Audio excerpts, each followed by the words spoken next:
Hi అండి. ఈరోజు మరొక మంచి మాటతో నేను మీ ముందుకు వస్తున్నాను.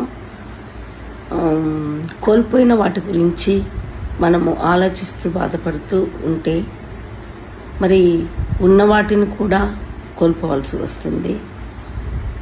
ఎగ్జాంపుల్ ఏంటంటే, ఒక చెట్టు నుండి రాలిన పూలను తిరిగి వాటికి కొమ్మలోకి అతుక్కొని మరి పెట్టలేం కదా.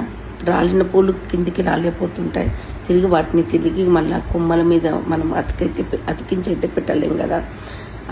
ఆ కొమ్మనే గట్టిగా ఉంటే మరి మళ్ళీ ఆ పూలు అనేటువంటివి విరబూస్తాయి. అర్థమైందా? కోల్పోయిన వాటి గురించి ఆలోచిస్తూ ఉంటే ఉన్న వాటిని కూడా మనం కోల్పోవాల్సి వస్తుంది. అందుకే రాలిన పూలను ఎగ్జాంపుల్గా తీసుకొని రాలినవి రాలిపోతూనే ఉంటాయి. మళ్ళీ ఆ కుమ్మగాన మంచిగా గట్టిగా ఉంటే మళ్ళీ చిగురిస్తూ మళ్ళీ పూలు పూస్తాయి అన్నట్టు. ఓకేనా? Thank you. ఇట్లా మీ పంతులమ్మ రమాదేవి. బాయ్.